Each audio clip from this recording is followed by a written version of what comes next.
사랑이 우리 가운데 충만하기를 소망합니다. 이제 평안으로 인사하겠습니다. 주님의 평안 여러분과 함께. 옆 사람과도 인사합니다. 부드럽고 따뜻한 사람이 됩시다. 겸손한 사람이 됩시다. 오늘은 부활절 두 번째 주일입니다. 지난 한 주간 갑자기 날씨가 추워졌죠. 또 그러더니 오늘은 또 날씨가 덥습니다. 이렇게 변덕스러운 날씨를 보면 우리의 삶이 참 얼마나 힘든가를 다시 한번 생각하게 돼요. 어제까지 따뜻했는데 갑자기 추워지면 우리는 감기에 걸리기도 하고요. 갑자기 옷을 잘못 입고 나가서 추위에 떨기도 합니다. 내일을 알 수 없는 인생을 오늘 우리는 살아갑니다. 그런데 우리 그리스도인들은요, 내일도 알 수 없는데 우리의 미래 그리고 영원한 생명을 믿음으로 고백합니다. 부활의 소망을 가지고 오늘을 살아갑니다. 그런데 그 소망을, 그 영원한 생명, 영원한 나라를 살아서 실제 본 사람은 아무도 없습니다. 그럼에도 불구하고 오늘 우리는 또한 그 믿음을 가지고 이곳에 있습니다. 참 신기한 일이죠. 어떻게 그럴 수 있는지. 그 믿음은 무엇인지 오늘 이 부활절에 우리가 가져야 될 부활의 믿음은 무엇인가를 오늘 도마를 만나주신 예수님을 통해서 다시 한번 생각해 보았으면 합니다. 우리가 도마라고 하는 제자 이름 앞에는 항상 따라다니는 수식어가 있습니다. 어떤 수식어죠? 뭐가 많아요? 의심이 많아요. 도마는 좀 억울할 수도 있을 것 같아요. 하필이면 그 예전 복음성가에 의심 많은 도마처럼 이런 가사 때문인지 항상 도마는 의심 많은 사람으로 우리의 뇌리에 박혀 있어요. 물론 그가 한 말이 있기 때문이기도 해요. 오늘 본문에 보면요, 25절에 그는 이렇게 말합니다. 다시 한번 25절 말씀 함께 읽어볼까요? 다른 제자들이 그에게 이르되 우리가 주를 보았노라 하니 도마가 이르되 내가 그의 손에 못자국을 보며 내 손가락을 그 못자국에 넣으며 내 손을 그 옆구리에 넣어 보지 않고는 믿지 아니하겠노라 하니라. 우리는 이 말씀을 너무나 잘 알고 있는데요, 조금 오해하는 게 있어요. 예전에 어떤 유튜버가 그런 영상을 정리해 올려놨더라고요. 유명한 드라마 대사들이 있는데 사람들이 원래 그 대사인 줄 알고 다 알고 있는 대사인데 실제 드라마를 보면 대사들이 다 다르대요. 조금씩 다르대요.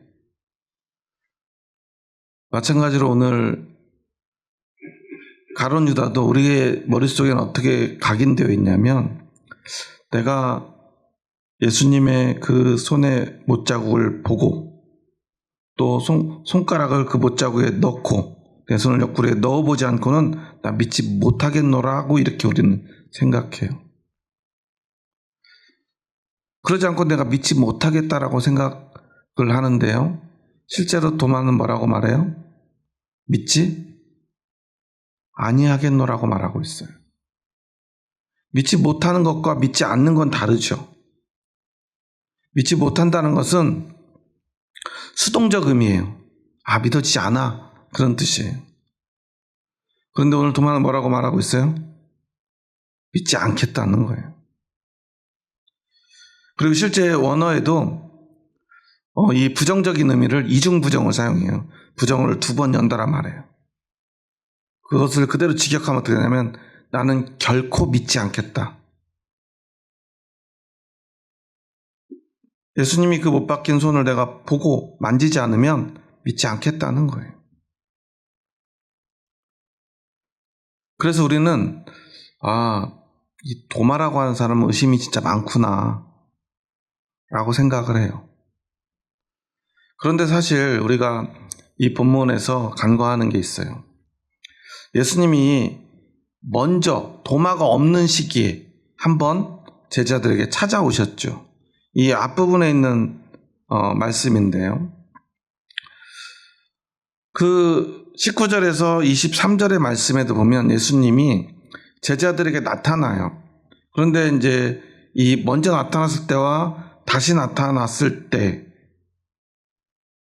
그 공통적으로 나타나는 중요한 특징이 있는데 뭐냐면 제자들이 모여있을 때 문이 닫혀 있었다고 그래요. 19절에도 보면 제자들이 유대인들을 두려워하여 모인 곳의 문들을 닫았더니 예수께서 오사 가운데 서서 이르시되, 문을 닫았는데 예수님이 갑자기 그들 가운데 서 계셨던 거예요. 그리고는 인사를 합니다. 너에게 평강이 있을지어다. 주님은 그리고 또 8해가 지나서 제자들이 집안에 있을 때, 이때는 도마도 있습니다. 또 문들이 닫혔는데 예수께서 오사 가운데 서서 이르시되 너에게 평강이 있을지어다 라고 말해요. 그리고 그 다음 말씀이 중요한데요. 20절에 보면 이 말씀을 하시고 손과 옆구리를 보이시니 제자들이 주를 보고 기뻐하였더라. 제자들도 그가 예수님이신 걸 어떻게 알았어요? 손과 옆구리를 보고 알았어요. 예수님은 제자들이 자신을 못 알아볼 줄 알고 먼저 손과 옆구리에 못자국, 창자국을 보여주셨다는 거예요. 그리고 다시 27절에 도마에게 이렇게 말씀합니다. 함께 읽어볼까요? 27절입니다. 도마에게 이르시되 내 손가락을 이리 내밀어 내 손을 보고 내 손을 내밀어 내 옆구리에 넣어보라. 그리하여 믿음 없는 자가 되지 말고 믿는 자가 되라. 물론 여기서는 한 가지가 더 포함돼요. 보고 거기다 플러스 넣어보라고 그래요. 그러니까 처음 다른 제자들은 예수님을 보고 알았어요. 그런데 도마가 앞서서 다른 제자들에게 나는 그 손의 못자국을 보고 손가락을 못자국에 넣으며 내 손을 그 옆구리에 넣어보지 않고는 믿지 않겠노라 하는 말씀을 마치 아시는 것처럼 예수님이 말씀하고 계시는 거예요. 그러면 우리는 생각해요. 이 도마는 의심이 많아가지고 다른 제자는 보지도 않고 믿었는데 도마는 보고 만지고 그리고 믿었구나 생각해요. 그런데 오늘 본문에 보면 어떻게 되어 있죠? 27절에 너는 옆구리에 넣어보라. 그리하여 믿음 없는 자가 되지 말고 믿는 자가 되라 하셨는데 그 다음 28절에 뭐가 나와야 돼요? 도마가 그 손을 보고 손가락을 주님의 못자국 난 손가락에 이렇게 넣어보고 창에 찔린 옆구리에 이렇게 넣어서 만져보고 그러고 믿었다고 우리는 착각을 해요. 그런데 28절에 뭐라고 나오죠? 함께 읽습니다. 도마가 대답하여 이르되 나의 주님이시요 나의 하나님이시니이다. 나의 주님이시요 나의 하나님이시니이다. 우리가 보통 예수님에 대한 고백 하면 가장 먼저 떠오르는 사람은 베드로죠. 베드로는 뭐라고 고백했죠? 주는 그리스도시요 하나님의 아들이십니다. 그런데 베드로는 예수님을 그리스도 곧 메시아, 우리의 구원의 주님, 그리고 하나님의 아들이라고 고백했어요. 그런데 도마는 뭐라고 그래요? 나의 주님. 이건 똑같은 말이에요. 주님, 그리스도, 메시아 같은 말이에요. 그럼 두 번째 말이 중요한데요. 베드로는 하나님의 아들이라고 고백했는데 도마는 뭐라고 고백해요? 하나님이라고 고백해요. 그래서 신학자들은요, 성경에 있는 예수님에 대한 모든 고백들 가운데 가장 완전한 고백은 이 도마의 고백이라고 말합니다. 왜냐하면 예수님을 하나님이라고 고백하기 때문에 그래요. 유대인들에게 하나님이라는 고백은요, 있을 수가 없는 고백이에요. 우리가 삼위일체 하나님을 믿죠? 그 삼위일체 하나님에 대한 고백 중에 가장 완벽한 고백이 바로 도마의 고백이라는 거예요. 예수님이 하나님이라고 고백한 고백이기 때문에 그래요. 그런데 도마는요, 그 손의 못자국도 만져보지 않았어요. 옆구리의 창자국도 만져보지 않았어요. 분명히 뭐라고 고백했었죠? 보고 만지지 않으면 믿지 않겠다고 그랬어요. 그런데 예수님이 오시니까 어때요? 그는 믿었고 고백했어요. 이것이 중요합니다. 우리는 자꾸만요, 이 사건에서 도마가 중심이 돼요. 이렇게 의심이 많으면 안 돼. 물론 이 다음 말씀에서 예수님이 이렇게 말하죠. 너는 나를 본고로 믿느냐? 보지 못하고 믿는 자들은 복되도다. 그러니까 우리는 어떻게 믿어야 돼요? 어떻게 믿어야 돼요? 여러분 어떻게 믿고 있어요? 보지 않고 믿어야 돼. 그런데 사실 이거 되게 당연한 말이에요. 여러분 예수님 본 적 있습니까?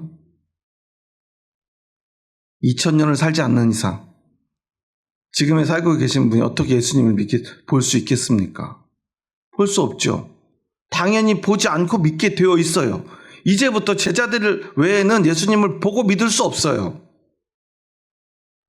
그런데 우리는 이 말에 포커스를 맞춰요. 보지 못하고 믿는 자들은 어때요? 복되도다. 그러니까 우리는 어떻게 생각하냐면, 복을 받으려면, 여기다 우리는 한 가지를 더 추가해요. 큰 복을 받으려면 보지 않고 믿어야겠구나. 많은 사람들이요, 마치 믿음의 경쟁을 하듯 더 좋은 믿음은 무엇인가에 대한 생각들을 합니다. 그리고 오늘날 한국 교회에서는요, 많은 사람들이 더 나은 믿음, 더 복된 믿음, 더 큰 복 받는 믿음에 대한 생각들을 해요. 그래서 여기에 붙는 단어가 또 있어요. 뭐죠? 상급이에요. 많은 사람들이 천국에서 더 큰 상급을 받기 위해 노력해야 된다고 생각해요. 여러분 천국에 가서 큰 상급을 받기 원하십니까? 차마 말은 못하시지만 우리가 이왕이면 천국에 갔는데 여러분 초가집에 사실래요? 기와집에 사실래요? 물론 아파트에 살고 싶으시겠죠. 이왕이면 강남에 있는 아파트. 그런데요, 천국에는요, 저는 과연 초가집이 있을까 하는 생각이 들어요. 인간의 눈으로, 인간의 생각으로. 요즘 젊은 친구들에게, MZ 세대들에게 초가집 얘기하면 알아들어요? 못 알아들어요? 요즘 초가집 있나요? 실제로 제가 어렸을 때는 시골길을 이렇게 버스를 타고 달리면 정말 초가집이 많았어요, 시골에는. 제가 이렇게 말하니까 되게 옛날 사람 같긴 한데요. 저는 저녁이 되면 항상 이를 잡던 시절에 살았기 때문에. 참빗 아시죠? 웃으시는 분들은 옛날 분들인데, 참빗은 용도가 확실했잖아요. 석회를 잡는.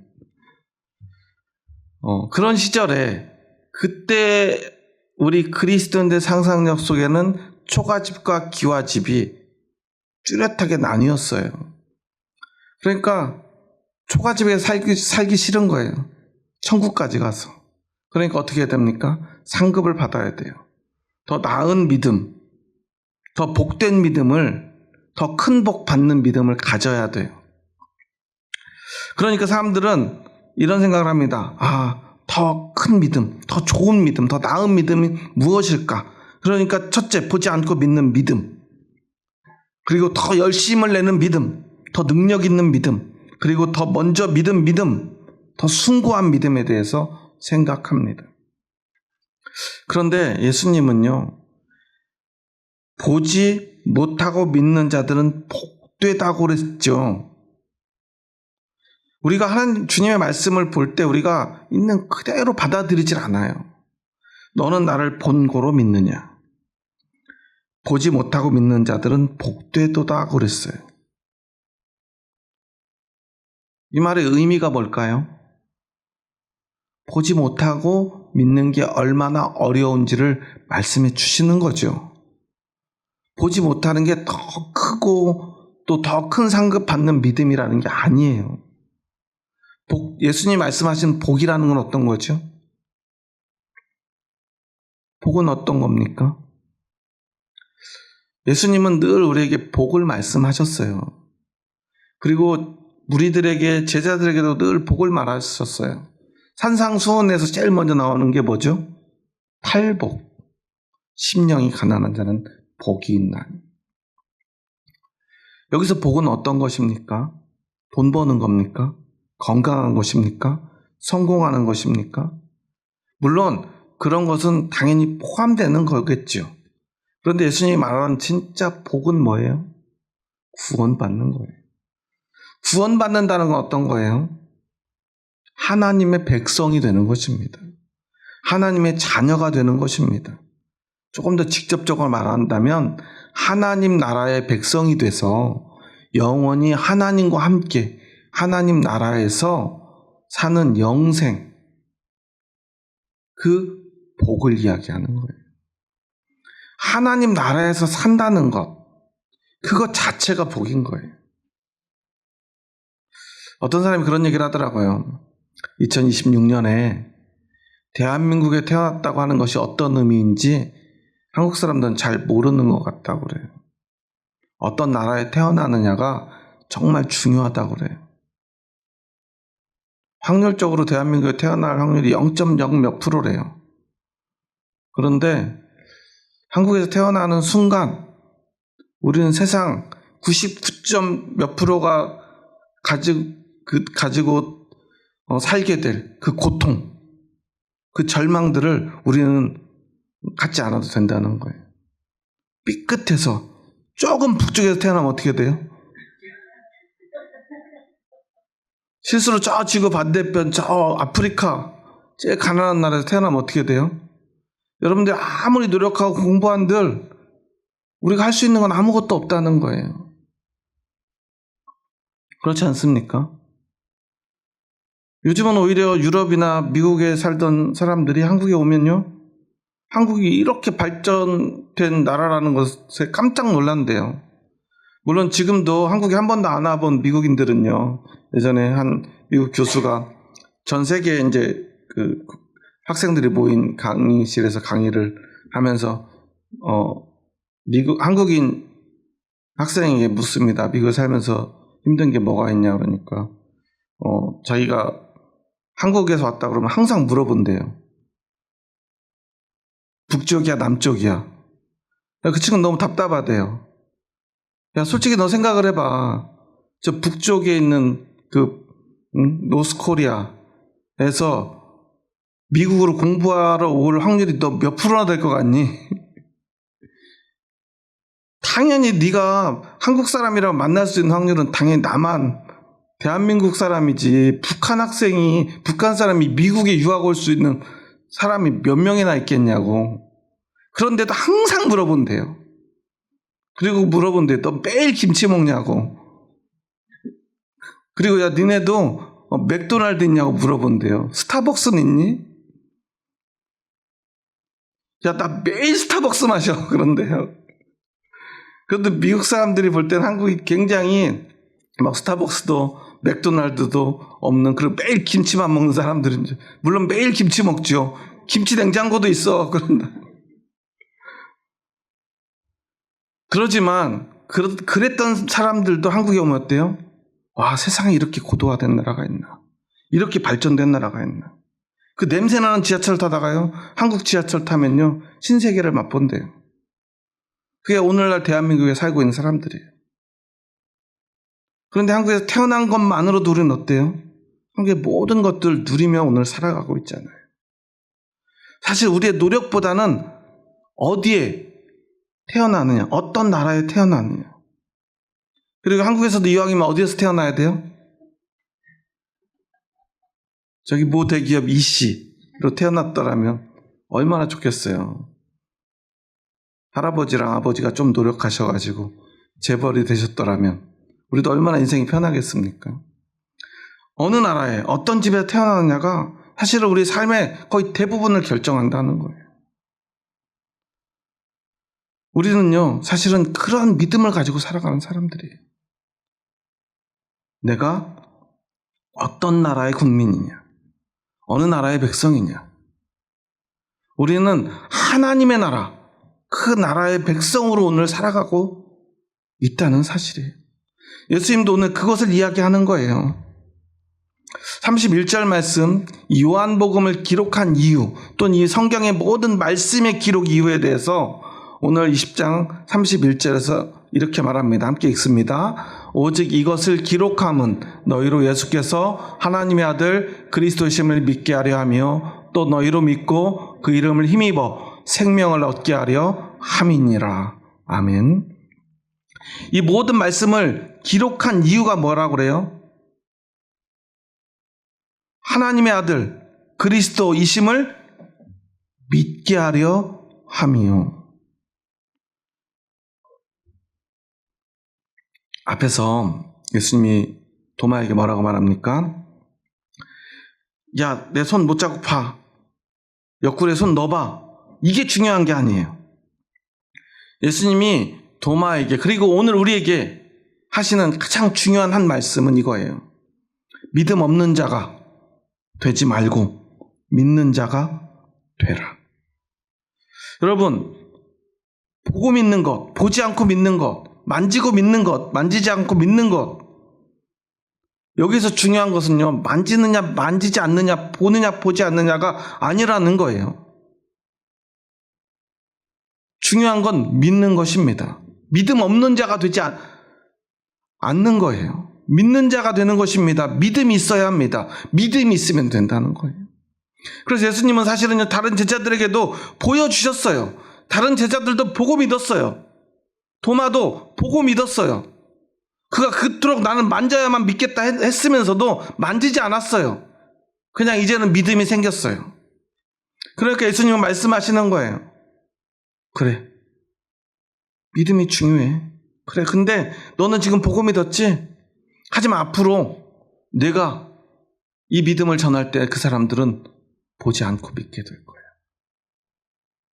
그러니 그 사람들은 얼마나 복된 사람들이야. 이렇게 의심 많은 도마는 결국 어떻게 됐죠? 2000년 가까이요, 도마의 행적은 미궁에 빠져 있었어요. 다른 제자들의 이야기는 다 나와요. 도마 이야기가 사라져 있었어요. 후대에 세계교회 연합에서 교회 협의회에서 이제 발견한 사실인데요. 분명히 복음이 전해진 적 없는 인도의 교회가 있는 거예요. 그럼 누가 여기까지 와서 복음을 전했을까? 오늘날 학계에서는 그 인도의 교회를 도마교회라고 불러요. 아무도 모르게요. 도마는요, 홀로 그 먼 길을 가서요, 인도에 가서 복음을 전하고 그곳에 교회를 세우고 죽었다고 알려집니다. 물론 처음에는 알려지지 않았었어요. 알 수 없었어요. 드러낸 적도 없어요. 그런데 반대로 그곳에 교회에 있는 것을 찾아가다 보니 이곳에 도마가 와서 복음을 전했다는 사실을 알게 된 거죠. 얼마나 외롭게, 힘들게 그곳에 복음을 전했을까? 여러분 상상해 보십시오. 인도는 불교가 시작된 나라입니다. 그런데 그곳에 가서 복음을 전합니다. 그곳에서 누군가는 보지 않고 예수님을 믿습니다. 도마는 깨달았을 거예요. 나는 예수님을 3년이나 쫓아다녔는데 예수님 보지 않고는, 만지지 않고는 믿지 못하겠다고, 믿지 않겠노라고 다짐했었는데, 그런 나에게 예수님은 굳이 찾아오셔서 도마야, 보고라도 믿어. 아니, 이 아픈 상처에 내 손을 넣어봐. 여러분 몸에 큰 상처가 나보신 적 있나요? 저도 중학교 2학년 때 운동을 하다가 다쳐서 왼팔을 좀 인대가 늘어난 줄 알았는데 병원에서 사진을 찍어보니까 뼈가 다 부서졌대. 산산조각이 났대. 그래가지고 그 뼈 조각들을 맞추는 수술을 했어요. 몇 조각은 다 붙이지 못했고 큰 조각만 철사를 하여튼 쇠 조각으로 박아가지고 고정을 시켜놓고 3년이나 몸속에 그 쇠 조각을 박아놓고 있었는데요. 그러다 보니까 지금도 그때 이렇게 기부스라고 구부리고 있던 이게 잘 안 펴져가지고 왼팔은 아직도 안 펴져요. 2번이나 살을 째고요. 한 번은 쇠를 받고 한 번은 쇠를 뺐는데요.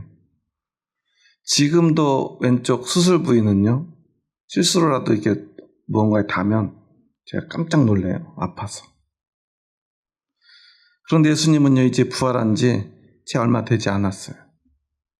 창에 찔리고 못에 박힌 지 얼마 되지 않은 그 몸, 그 상처에 손을 넣으라 그래요.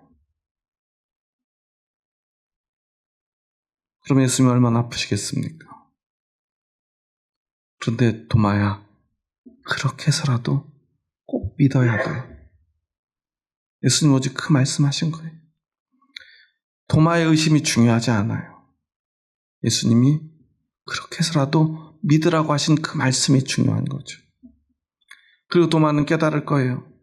나는 그렇게 해서도 잘 못 믿고 그런 예수님을 만나고서야 보고서야 믿었는데 예수님을 한 번도 본 적도 없는 사람들, 하나님 말씀 한 번도 들어본 적 없는 사람들에게 그 예수님을 전하니 누군가가 보지도 않고 믿습니다. 도마는 그때 주님의 말씀을 떠올렸을 거예요. 아, 이런 게 복된 거구나. 어떻게 이렇게 믿을 수 있을까? 생각하지 않았겠습니까? 여러분은 예수님을 어떻게 믿으셨습니까? 태어날 때부터 그냥 믿어지셨나요? 잘 믿어지던가요? 저는 그 유명한 모태신앙입니다. 교회에서 하도 못한다고 모태신앙이라는 말까지 나왔는데요. 모태신앙들의 신앙은, 그 믿음은 참 형편없는 걸로 유명하죠. 저도 그랬던 것 같아요. 어머니가 뱃속에서부터 믿음을 가지신 분이나 저도 그렇게 모태신앙으로 자랐지만 교회를 그냥 다녔지 믿음은 별로 없었던 것 같아요. 하지만 어떤 특별한 순간에 저에게도 믿음이 생깁니다. 그리고 그 믿음은 저의 삶을 오늘 이곳까지 인도하셨다고 저는 믿습니다. 그리고 그 이후에도 계속 생각해 봤습니다. 나는 왜 예수님을 믿고 있을까? 어떻게 믿게 되었나? 참 신기한 일이에요. 그런데 사실 그건 중요하지 않아요. 중요한 건 지금 내가 예수님을 믿고 있느냐, 오직 그거 하나뿐입니다. 여러분은 예수님을 믿으십니까? 여러분, 그거면 충분합니다. 더 좋은 믿음이라는 건 없습니다.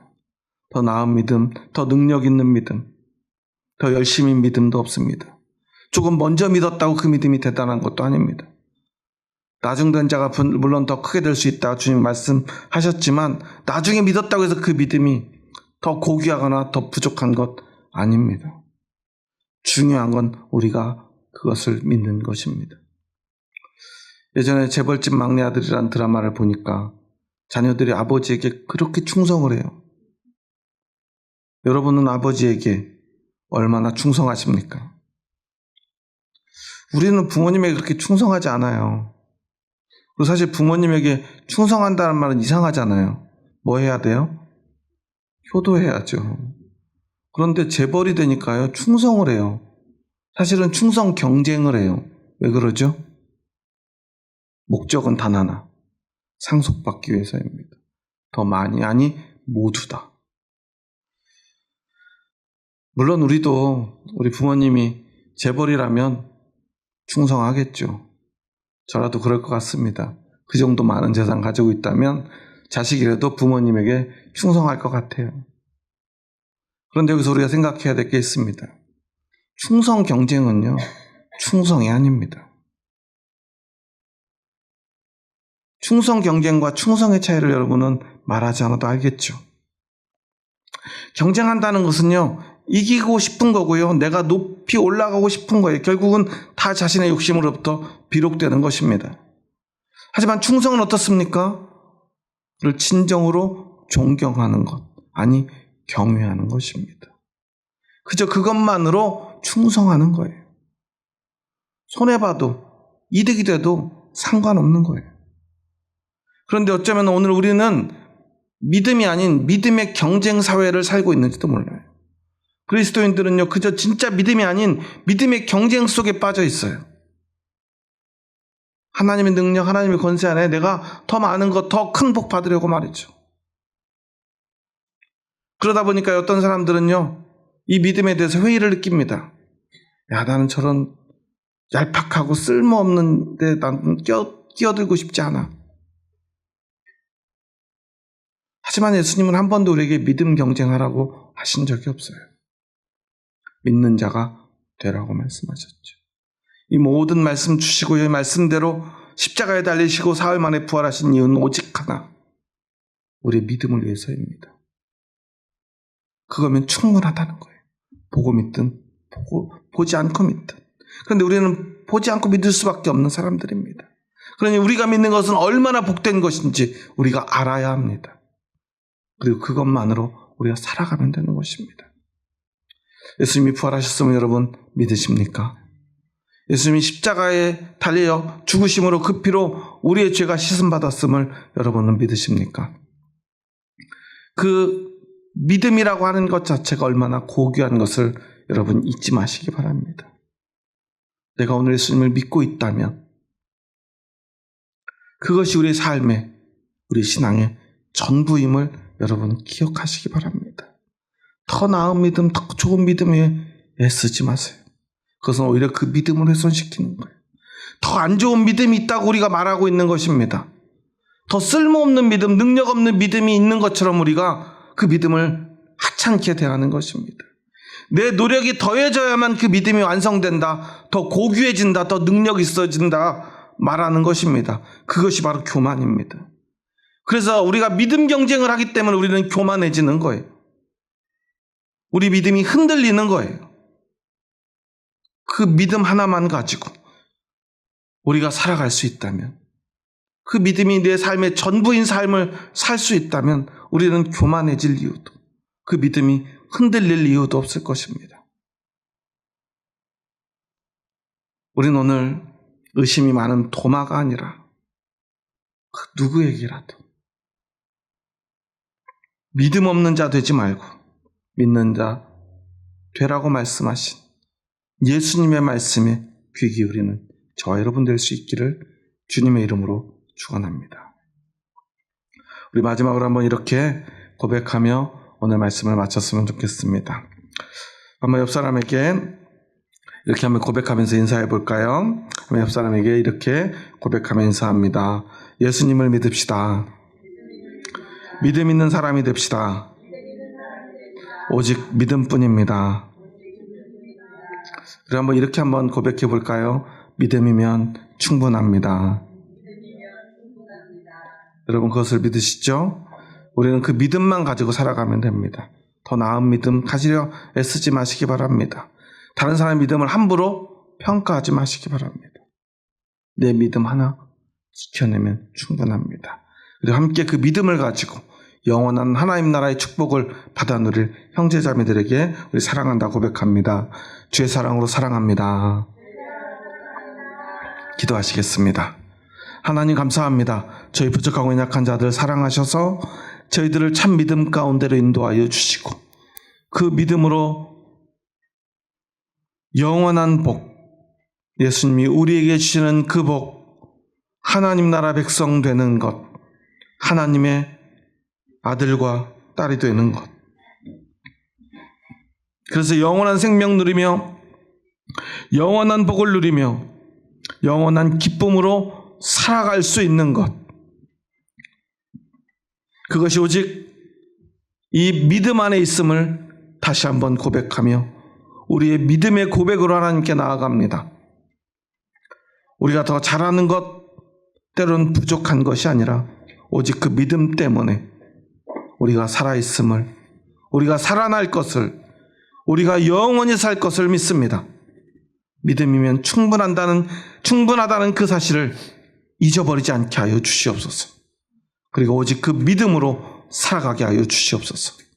예수님이 간곡히 부탁했던 그 부탁, 믿음 없는 자가 되지 말고 믿는 자가 되라 하신 그 말씀만을 가슴에 품고 오직 믿음으로 살아가는 저희들 되게 하여 주시옵소서.